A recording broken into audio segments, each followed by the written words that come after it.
5:30, so I would like to go ahead and get us started. I'd like to welcome you to the Alaska Community Foundation's webinar on the topic of investments at ACF.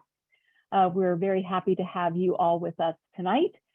We've had over 40 people register for this webinar, and so far we have 23 logged on. I suspect that more will be logging on in the first few minutes of our session. My name is Elizabeth Miller, and I'm the Vice President of Development and Communications at the Alaska Community Foundation. However, for this evening, I get to be your Zoom technical advisor. And so before I introduce our speaker, who will be Kevin, I have just a few topics to cover to help ensure you have enjoyable webinar experience. We're using Zoom's webinar format. And as you may have already noticed, and I've commented, you're not going to see the faces of your fellow participants or other attendees. However, you should be able to see the speakers there on the right of your screen, as well as then the slide. One slide now, and Kevin will go through several others. If you want to see the text of what is being said, we have enabled the closed caption option for tonight's webinar, but to turn it on for your screen, you would need to go to the bottom of your screen and look at the menu bar there at the bottom and go to the far right and click on live transcript and then enable that. And that you would be able to see text of what is being said. We will be answering questions tonight using the question and answer function in Zoom. This is different than the chat function that you might be used to. We've actually disabled the chat function because we're only going to be monitoring the question and answer function. And you can find that Q&A or question and answer icon again in that bottom menu, and sometimes you have to hover over the bottom of your screen for that menu bar to pop up in sight. But once you find that menu bar, you should see the Q&A icon. I'm actually right next to the chat icon, but the chat icon won't work. And so if you click on that Q&A icon, you'll be able to type in questions. And you'll also be able to see and monitor the questions that have been posed by others. We do encourage you to type in your questions when they occur to you. Anne-Marie Moylan, ACF Customer Service Manager, is with us tonight, and she and I will be monitoring the questions throughout the presentation. And we will be answering by typing in answers to you when we know the answers. We're saving the hard ones for Kevin. And Kevin is going to be verbally answering the questions at the end of two parts of his presentation. If you see a question someone else has posed, for which you would also be very interested in seeing the answer or hearing the answer, you can upvote that question by clicking on the thumbs up icon in the bottom left-hand corner of that question area. It's very close to the words of the question. And when you use that upvote, or you click on that thumbs up icon, it helps decrease the number of duplicate questions. It also will help us prioritize questions if we need to. We really hope that we have time to answer them all tonight, but in the event that we need to prioritize, we'll be using the number of people who have voted or given the thumbs up to the questions. So the session is being recorded, and we will be posting the session on our website so that you and others can see it at your leisure if you'd like. So yes, currently we have 31 people, attendees, in addition to the 4 of us that you see on the screen. So that concludes my technical section. And if you have questions, technical questions at this point, feel free to put them in the Q&A function, and Anne-Marie and I will do our very best to help you. So with that, it is now my great pleasure to introduce our speaker, Kevin Gray, ACF Chief Financial Officer. Kevin celebrates his 6th anniversary as CFO at ACF this month. He is originally from Corvallis, Oregon, and he moved to Alaska in 1990. So for over 25 years, he has provided executive leadership for software and IT and technology companies, satellite and wireless telecommunication companies, Alaska Native Corporation subsidiaries, and geological consulting and mining exploration and development entities. So he comes to ACF with a wealth of experience. As CFO for ACF, Kevin is responsible for all financial aspects of the foundation, including accounting, investment, and planning and budgeting. He is a wonderful coworker who is always willing to share his expertise. When he's not working, you might find Kevin at the family cabin on Nancy Lake, or exploring the Alaska wilderness on his snow machine, fishing, or enjoying music. And if you are able to meet personally or talk personally with Kevin the next time you do so, ask him about that band he was in where he played the trumpet many years ago. But with that, I will turn the program over to Kevin, and we will get started. Thank you, Kevin. Thank you, Elizabeth, for that wonderful introduction, and embarrassing one at that, but thank you. So tonight we are here to talk a little bit about investments. If I can get my screen to cooperate. And it's not, so hang on just a moment. There we go. And we're here to talk about our investments at ACF, the existing long-term investment pool, which many people have been a part of already, our new pool, the Environmental, Social, and Corporate Governance, or ESG investment pool. And then we'll take some questions and answers about those particular items. And if we have time, we'll go into investments at ACF during the market volatility that we're certainly experiencing today. So let's talk a little bit about investing at ACF. ACF has an investment policy statement that discusses the purposes of investing at the Community Foundation. The ACF Board of Directors feels that the capacity for future grants is important as grants made today. And to be here in perpetuity, we have a philosophy that includes a number of items that are shown there on your screen. Long-term growth of capital, inflation proofing the funds so that they are preserved for their purchasing power today as they are in the future. And we do that through some of the items you see to the right. Perpetuity. We believe in the power of endowments to create a lasting change for the benefit of Alaska. We are conservative, responsible stewards of our charitable assets. We're demonstrating transparency, accountability, and providing responsible investing. We use diversification. We believe in the modern portfolio theory of a framework for assembling a portfolio of assets such that an expected return is maximized for a given level of risk. It's a formalization of diversification, the idea that owning different kinds of financial assets is less risky than owning only one type. We do that through various asset classes, and that investment policy statement sets out the main asset classes and target asset allocation models, which is the key determinant in our expected return and the level of risk that we are willing to accept.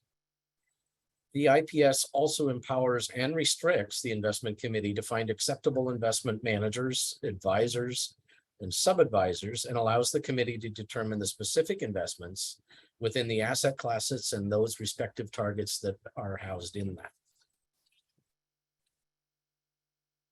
So let's talk a little bit about the existing long-term pool. That long-term pool has existed since 1995, and it's the one pool ACF has offered to date. It's been the main pool. It's the subject of our investment policy statement and the work of the investment committee, and always has been. Its focus is the long-term growth of capital with a diversified risk portfolio.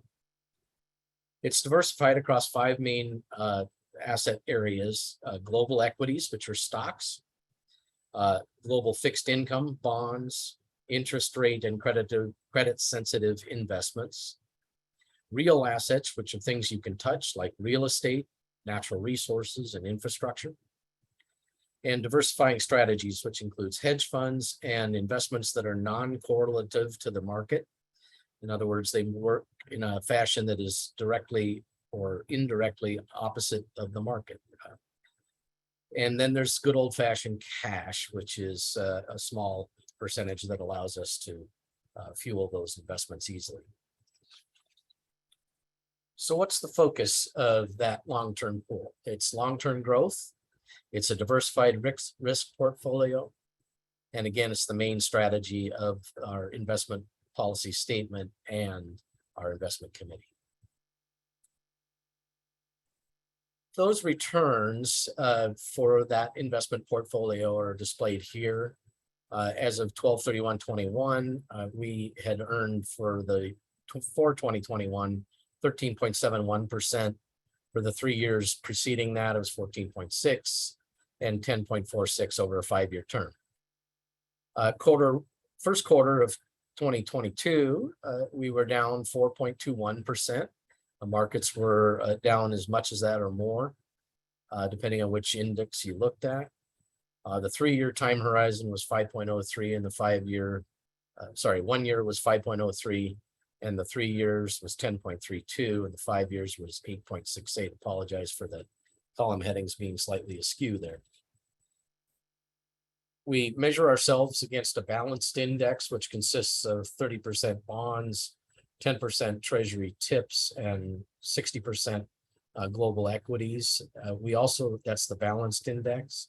We also measure ourselves against an investment objective that's tailored to the specific underlying investments we have. And you can see our performance as measured by those in various objectives. Let's talk now about the new pool that you're here to talk about tonight, the Environmental, Social, and Governance Investment Pool. What is ESG? Well, it is investing with a purpose. It's to find investments that meet certain criteria, a set of criteria that judges a company's operations that'll either allow or disallow it to be part of the pool that we will be investing in. It's, again, investing with a purpose across environmental criteria. How does a company perform as a steward of nature? Social criteria, how a company manages its relationships with employees, suppliers, customers, communities. And governance, how is a company's transparency demonstrated through its board, its executive pay, shareholder rights, audits, and other transparency mechanisms within it. The ESG pool is new for 2022. That's why you're here tonight. It allows fund holders to select an alternative investment style for their fund, different from the long-term pool. And it uses 2 different screening methods to include or not include an investment or a potential entity in that pool of investing. It uses positive ESG factors that are specific to scoring mechanisms on the 3 factors: environmental, social, and governance. And that would make you more inclined to invest in that entity. It also uses negative screens to reject entities that operate in civilian firearms, controversial weapons, oil sands, thermal coal, and tobacco. The ESG pool is a little more traditional pool. It's got a 60-40 split between global equities and global fixed income. The global equities are all cap exchange traded funds, which are supposedly representing a risk profile that's moderately aggressive. It's currently holds over 2,100 companies from small to large cap stocks, which are global, but with a US tilt.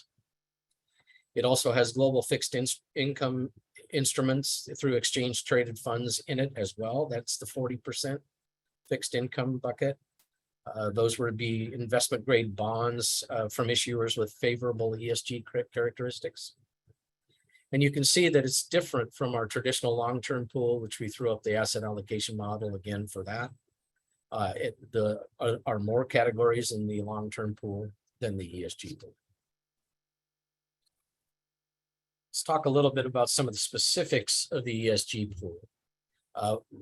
First off, it is a exchange traded fund that is its own ticker symbol. That is EAOR. That's the one at the top of the page there. EOR, as we like to call it. And it is offered by BlackRock iShares. EOR is made up of a number of other exchange traded funds, which you see below under the various ticker symbols there. And it's made up of those because those are assembling large to mid cap US stocks, obviously more developed nations, mid cap to emerging market stocks, and small cap stocks, as well as the investment grade bonds. You can see the number of respective holdings that each of those has in it, and you can get more information from BlackRock itself and the prospectus, which is down below there in that link. You can also simply Google ticker symbol EOR, and you will find their webpage as well. This is straight from their webpage in a document, but and I'll go over it a little bit, but why EOR? It's a simple way to invest in a diversified, sustainable portfolio using only one fund or one ticker. It has an access of broad mix of global stocks and bonds. It uses a 60-40 split, as I described, which is sort of a traditional allocation method. And it uses both the positive and negative screens within the ESG ratings to allow or disallow an investment in an entity in that pool.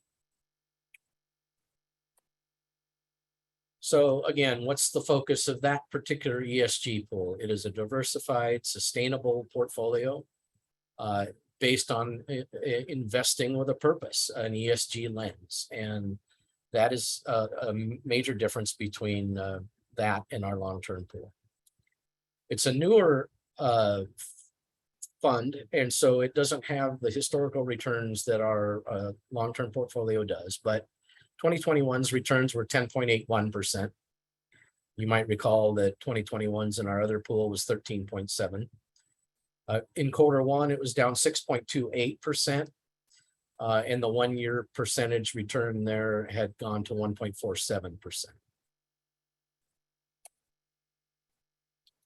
If you'd like more information about any of the investing at ACF, you can look in the investment policy statement, which is on our website. That is the one that's used for the long-term pool, and that we briefly went over in this presentation, but I encourage you to read it. It's a longer piece of information, about 10 or 15 pages, as I recall. And for the ESG pool, you should have had a 3-page handout that talked about some of this stuff in more detail. But remember that that's investing with a different purpose in mind than the long-term pool. The long-term pool doesn't necessarily exclude ESG entities. It just doesn't have that same focus. So at this point, I think we can open it up to questions from people. And I see that there are some from the Q&A, so not sure how we want to handle those next. Kevin, we just have 3 so far there. I was able to answer one about they wanted to possibly see a list of companies that are invested in via the ESG pool. I directed that person to the prospectus. And so then we have Bob Mitchell's question that's so interrelated questions, but if you want to read that and answer that. Okay, so I think both of those can be answered by exploring some of the information on the EOR ticker symbol. Those characteristics and the standard deviation and the spending distribution policy. So let's talk a little bit about a few of those things and separate them. First off, the expected returns are quite different than our other portfolio. That information isn't, the expected return computations that we do for our existing long-term portfolio are based on Robert W. Baird or R.W. Baird's 10-year analysis of expected returns, and then the specific investments we hold within it. The ESG portfolio has some of that information in its fact sheet, where it shows what an investment of $1,000 turns into. It has some of the underlying investments, which are the top 10 holdings typically. So you can see some of those things, but we don't have the expected return or standard deviation for that particular model, because it's not our specific model. It's the BlackRock iShares model. The distribution or spending policy will be the same for both the existing and ESG options, investment options. That is determined annually by our board of directors. That spending policy is. If the ESG returns are either substantially higher or lower than the existing portfolio, we may have to tailor that. But as of right now, our expectation would be that their returns would be similar enough to where they could have the same spending policy. But that would be analyzed annually in November and decided by both our investment committee and our full board. And that's how that computation is determined every year. It looks at a number of averages, including the consumer price index, which obviously has had some substantial changes to it in the last year. And it also analyzes our returns over the last 5 years and other items that are specific to MIPFA law and requirements of good financial accounting. As I expressed in our earlier fund, the fund has some ESG characteristics because some of the underlying investments in, for instance, an S&P 500 index fund are the same or could be the same as the top 10 holdings in the ESG pool. They aren't necessarily the same, and they aren't focused with the same lens that the ESG pool does. So those ESG options are present, but that's not the main focus of that particular fund. And the reason for the separate fund being stood up is that we wanted to provide the opportunity for people that wanted that ESG lens more specifically to their investing. It is a modern investment theory that people are very enthusiastic about. And we wanted to offer that to our fund holders. It is being offered by other community foundations, generally of much larger size. One of our affiliates was particularly keen on it and asked us to investigate it, which we did with our investment advisor, and they came back with a number of suggestions. This is the one that our investment committee settled on. So will we lock in year-to-date losses if we select ESG now?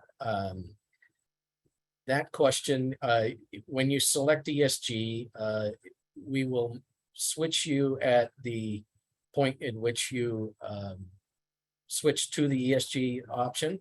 If you've selected July 1, for instance, is that point in time, then you would experience year-to-date losses from the previous pool up through June 30th. And then you would experience either gains or losses that the ESG participation produces throughout the year. So it would be bifurcated for 2022 and certainly the first part of 2023. We elected to have a 60-day if open enrollment period, if you will, allowing fund holders to elect that once a year if they are happy with that experience or wish to change, they can do that on an annual basis.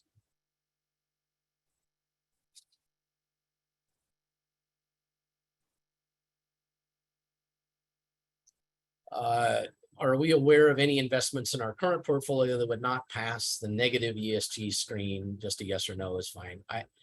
I imagine there are some that would not pass because they're specific to those restrictions that you saw. You know, pipeline investments, for instance, or entities that are over 5% from coal or something like that. S&P 500 probably holds some of those. So I would guess the answer is yes. I don't have the answer to every single investment that we hold underlying indices from, so that would be more difficult to get down to that level. The question is the restriction to have our funds in only one pool, a temporary restriction. Would we be able to split our funds at some point, or could we set up a separate fund to do that?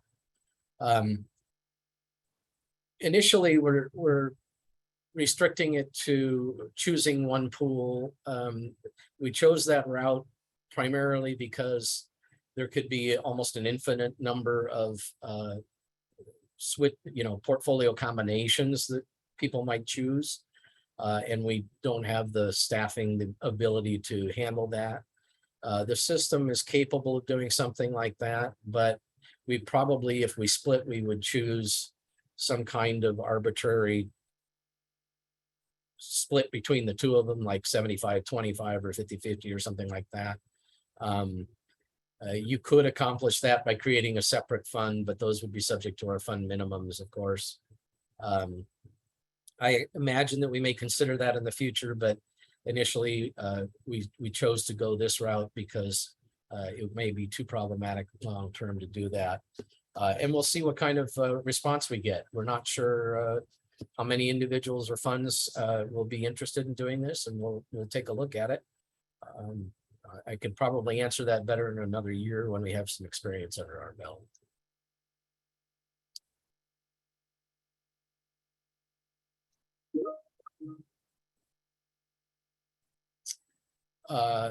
I'm going down the list here. Has anyone researched individual holdings of EOR to come up with historical returns over the past 5 years to compare to the current existing portfolio at ACF?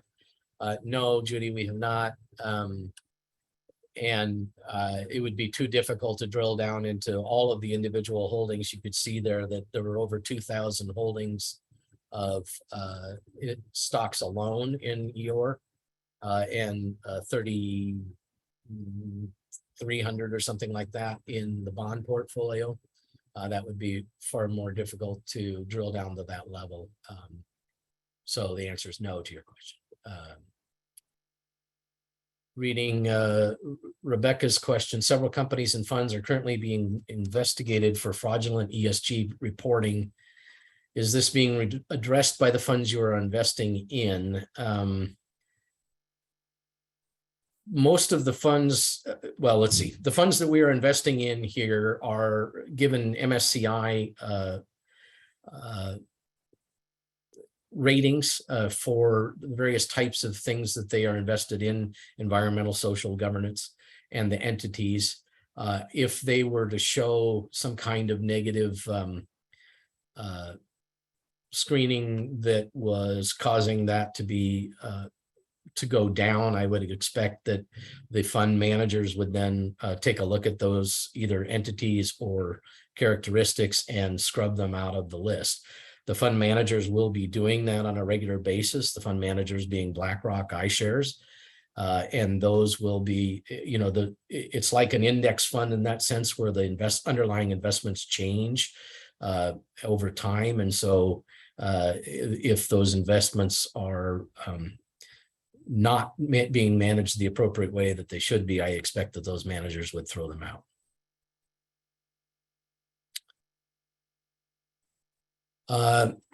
Dennis's question, does the strategy of an ESG change over time? And if so, how will that be managed? I think the answer to Dennis's question is yes, it will probably change over time. I would imagine, depending on the popularity of the pool, we can develop some more efficient investing mechanisms as the pool grows larger. And over time, we would probably try to expand the ESG options within it, but it will be driven by the size of it and our efficiencies. We don't want to create inordinate fees that would be associated with a fund like that. So initially, it is just simply the one offering, which is made up of multiple offerings, obviously, and exchange traded funds with over, as I expressed before, 2,000 stocks and 3,300 plus bond investments. So I think you're getting a reasonably diversified investment structure, but I would imagine that evolves over time.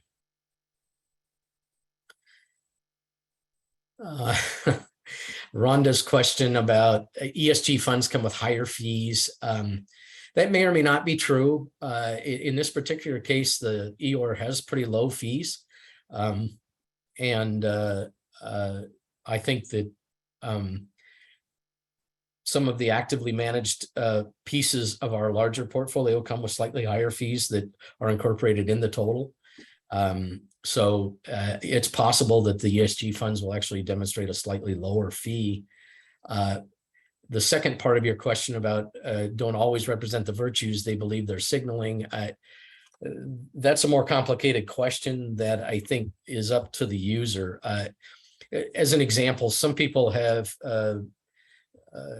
environmental concerns that would outweigh social or governance factors. And if that's the case, then perhaps this fund doesn't fit your model. And so I think it depends on the user or the viewer in this case, or fund holder selecting it as to whether or not this represents the ESG policy that you might be wishing. So I think that it's more difficult than just saying broadly that they don't necessarily represent the values. I think they attempt to, and so that's a tougher question, I think. There is an organization or entity that sets the criteria for ESG reporting. That's MSCI. You can see their ratings on the EOR website. If you dig down in some of the prospectus, you will actually see the discussions there. I think the prospectus is some 60 or 70 pages, so it's a little bit of a night reading material, but it is more difficult, I think, to say whether or not they actually are going to be beneficial or not. Are the returns for the ACF investment portfolio that you provided net of all investment and custody fees? Yes, Bob, they are. The returns for the ACF long-term investment pool have always been, when we show those to people, net of fees. And let's see, Dennis says, what? Over time, companies are added to the fund that don't match the original description of the fund. Example, oil sand companies get added when originally they were not. No, the criteria won't change, I don't believe, Dennis. The criteria there, it's in the prospectus as the such, and as an investor, you're deciding that EOR is an appropriate one in this case for your fund investments here. And so therefore, it wouldn't change because legally they've got some issues with doing something like that. That doesn't necessarily mean that this fund is more popular or less popular than another one somewhere, but oil sand companies wouldn't get added to the entities. The original parameters of the fund would still be there.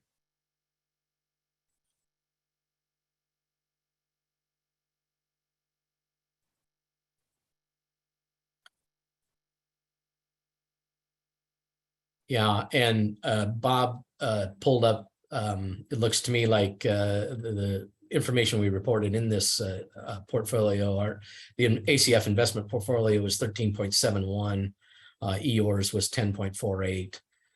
The balanced index was 10.87, which is a similar type of structure to EOR. It's a 60-30-10, which is close to 60-40. And therefore, you would expect that balanced index to be somewhat like the EOR's performance, which you see.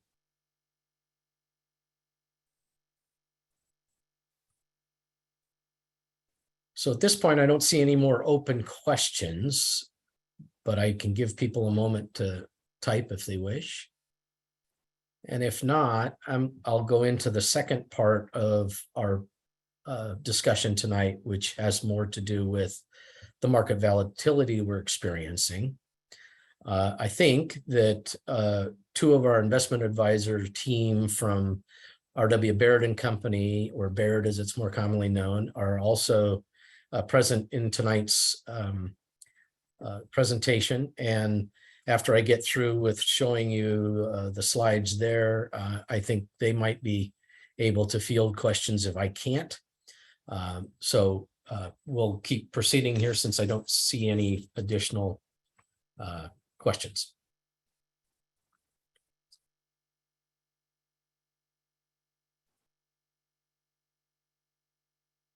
So investing at ACF during market volatility. I'll just remind you of some of the things that were the part of the investment policy statement. Perpetuity, that we're here for the long term, that we look at things with a 10-year investing horizon, as opposed to market fluctuations that happen daily, monthly, yearly, et cetera. And we try to avoid excessive risk. In other words, it's, I would say, a reasonably conservative portfolio. But let's talk a little bit about what we've seen in the past. Market volatility from 1926 to 2016, the S&P 500 composite returned an annual return of 10.04%. So here's a trivia question for everybody participating tonight. I know you can't say anything, but over the same period, how often do you think that actually fell between 8 and 12% over the 91-year period there? From actually fell between 8 and 12%, around that 10.4 average. The answer is 6. The reality is that they fluctuate widely. And for those of you who like graphs, there it is. The red ones on the slide are the actual 6 years where it fell in the window. And the green ones are where it did not fall in that window. So you can see that historically, there's some interesting things on this little graph. Historically, it varies very widely across that 91-year period, outside of that 10% average.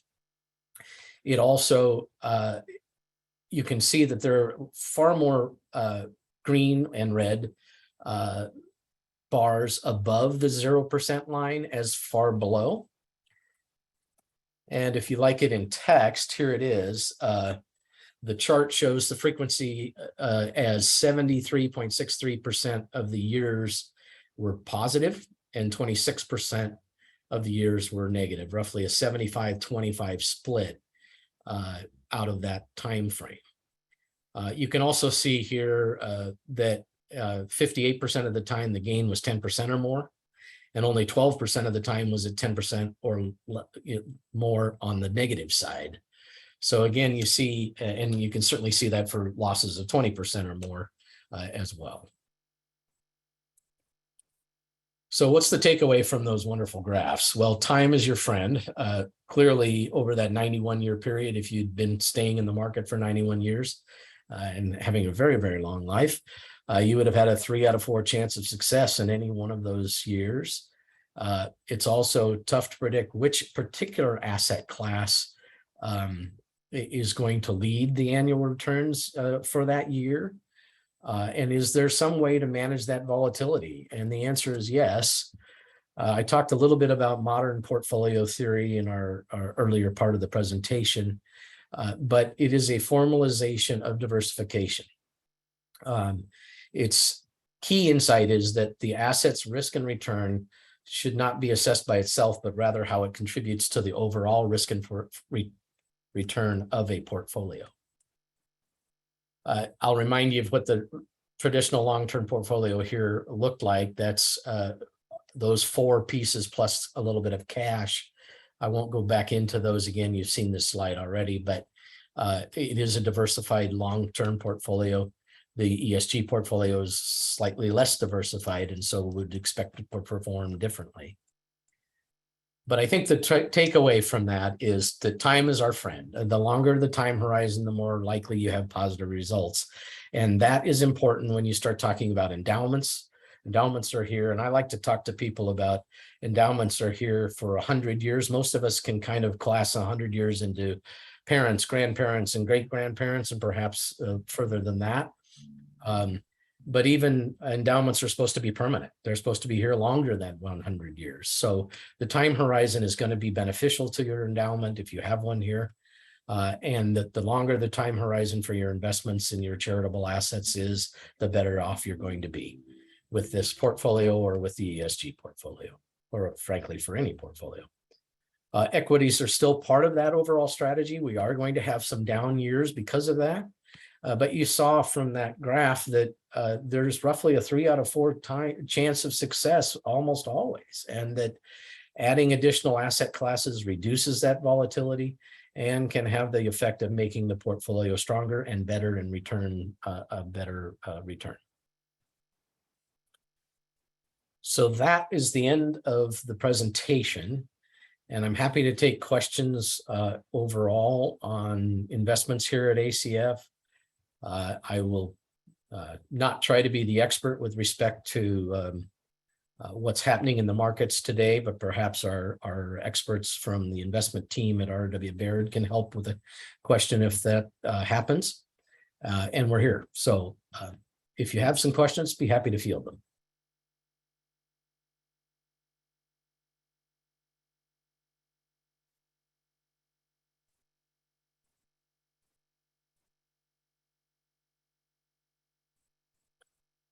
Well, I'm not seeing any. Oh, wait a minute. Spoke too soon.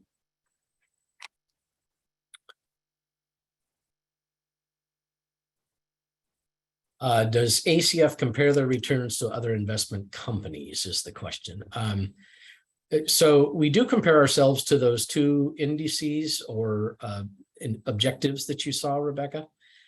Those are what we like to compare ourselves to specifically. When we do set our investment policy, we often take a look at returns that are more broad than that, such as the overall markets. We also take a look a little bit at the returns from the permanent fund, although their structure and size allows them to be much more diversified and much more efficient in their investing than we can be at this point. So I'll leave you with a couple of final thoughts about the market volatility. The head of the Vanguard Group, Jack Bogle, summarized what really drives stock market returns. He said that speculation is investors' sentiment based on the positive and negative surprises during a period. Fundamentals are driven by dividends and earnings. And if you look at the S&P 500 first quarter of 2022, which 78% of the companies actually beat earnings per share estimates across almost all sectors. Year over year, the S&P 500 posted an earnings per share growth of 4.4%, which tells you that the dividends and earnings are still strong within those corporations. And over the long run, that speculation that we're experiencing washes away with neither a positive or a negative effect. You can take some solace in knowing that the model portfolio that ACF has is doing its thing. We're delivering dividends and earnings across a diversified platform. That risk and return are tied to the hip. Capturing the returns that stocks and bonds delivered is not easy. It requires adhering to a disciplined strategy during good times and bad. The founder of Dimensional Fund Advisors, David Booth, said in an industry conference, "The most important thing about an investment philosophy is that you have one," quote unquote. ACF does have an investment philosophy, and we don't waver when it comes to the conviction of that philosophy. We've been following it now for a very long time, and we certainly believe in its effectiveness. Our pleasure for answering questions here. If anybody has any others, Don, thank you for saying that it was very illuminating, and we certainly appreciate all that our donors and fund holders do here at ACF, and we want to thank you for being here this evening. And Kevin, this is Elizabeth. I just wanted to make sure people hear or saw something that I typed. There's been some questions about how you can obtain a copy of these slides, and we will save a copy of this to our website and send you a link. The slides are not on the website currently. We will add them and send you a link. Thank you so much. So I do see one more question here. EOR has a lower return than ACF's regular portfolio. Why would a donor choose that over the ACF portfolio? And Dennis, that really has to do with the investing for a purpose that I described. I think that people that are investing in an ESG portfolio generally are attempting to invest for a different reason than pure returns. They're investing because they believe that they're making a change in this world. I certainly think that our current portfolio does that as well, but it does it in a different way. And so for some fund holders, that ESG characteristic is important or more important than returns. And for others, that may not be the case.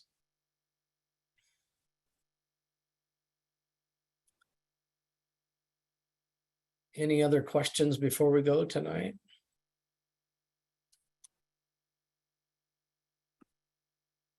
There is one more there about wind and solar. Yes.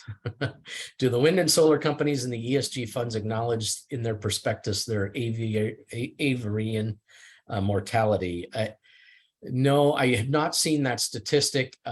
Certainly, wind and solar companies have that statistic as part of them. But I have not seen that statistic quoted directly.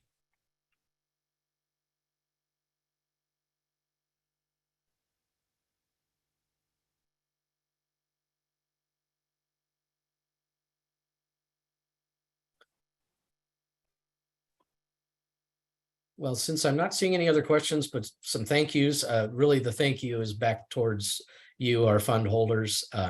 Without you, we can't do what we do every day. And we certainly appreciate what you all do for the communities you live in, our affiliates who drive us to be responsible and sensible in our grant making in their areas and raising funds for their local 11 communities. And certainly everyone else in the state who participates with the Community Foundation in one way or another.